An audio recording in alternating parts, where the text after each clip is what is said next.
All right, now you've heard from the experts, CBS 60 Minutes, Time Magazine, Ed Slott, PBS Frontline, that your 401k is not all it's cracked up to be.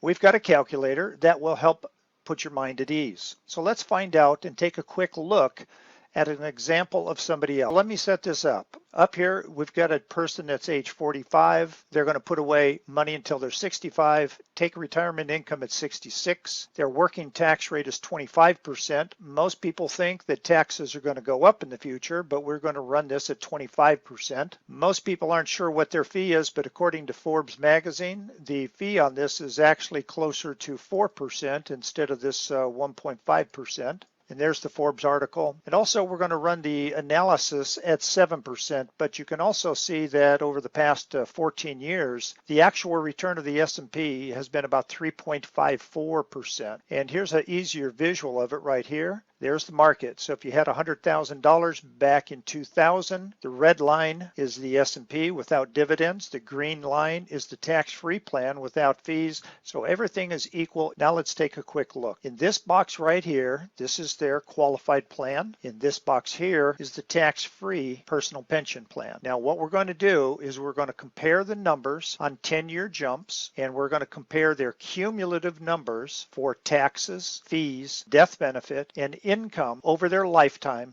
so that you can see which one has the best advantage. Okay? What I want you to do is keep your eyes on these numbers right here. Those are your total advantages: taxes, fees, income, death benefit with a total advantage.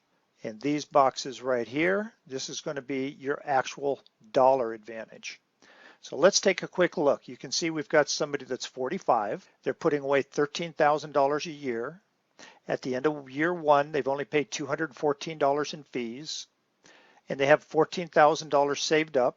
If they died at year one and the wife wanted that money, they would take 25% in taxes. They'd be left over $10,000. Now, if instead of putting that money tax deferred into a 401k, they paid the taxes at 25%, took that money home, which would be $10,000, put that money into the tax-free plan, you can see down here at the end of 1 year, they would have a death benefit of over $223,000. This is tax-free. We subtract the $10,000 from the $223. That gives us $212,789 of actual benefit. You can see that we've paid $3,300 in taxes, and we've paid $1,700 in fees. So the $1,700 minus the $214 is a negative $1,494. This is a negative $3,300.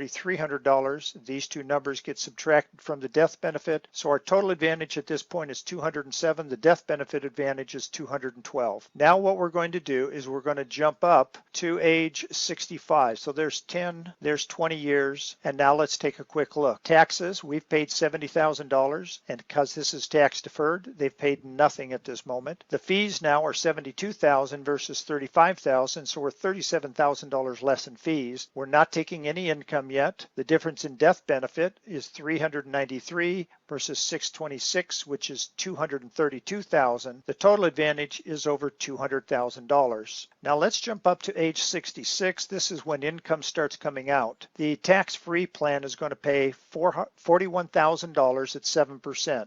This again is tax-free. In order to get $41,000 from their current plan, their taxable plan, they've got to take out $55,000, pay $13,000 in fees in order to get the same net spendable income. So there we are. We're starting to get income. Again, income hasn't changed, but if you'll notice right down here, they're going to be running out of money at age 77. Let's jump up to age 78 when all of the income is gone, and you can see that the most amount of income they took home was $524,000. There's no money left, nothing left over for the heirs, and at age 78, we have a $291,000 tax-free death benefit and $15,000 of additional income. We've saved $73,000 in fees and over $100,000 in taxes. You know, they thought that not paying the taxes using a tax deferred plan was a good deal. Well, it is good. It's great for Uncle Sam because you gave Uncle Sam $174,000 instead of $66,000, and you overpaid by $73,000. But again, this is just at age 78. Let's jump up 10 more years. Now we're at age 88. Now we've got $430,000 of additional income plus a death benefit, tax-free tax-free of over $268,000. But the number one thing that we haven't done, this 401k, this is a best case scenario. What do I mean by that?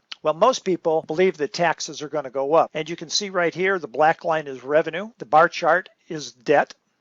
And most likely we will see taxes go up in the future. So let's just move those taxes up to 35%. When I do that, take a look at age 77. I'm going to hit enter, and now they're out of money at age 75. This tax-free plan, it goes up to 120. We're showing 110. In addition to that, we're showing 1.5%. Forbes magazine says the average is 4%. So let's bump this up to, let's just say 2%. And at 2%, they're now out of money at 74. We're now up to $569,000 of additional income plus $268,000 in death benefit. But remember this chart right here? Well, if you look real close, the 401k made about 3.5% over the past 15 years. They don't think it's going to be much better. We're going to continue to see losses. So instead of 7%, let's just say that we move that down to 5%. And remember, when you retire, you're going to move most, if not all of your money into a very low risk platform. So when we hit 5%, now take a look, they're out of money at age 71. We've provided over $681,000 of income tax-free and over $268,000 of tax-free death benefit. So here's the simple question. Would you like to see what your numbers would look like to run the IUL Total Advantage Calculator so that you can have a side-by-side comparison and see how much you're truly paying on your 401k, how long your money will last, and whether or not that 401k is really the best place to put your dollars? Thank you very much.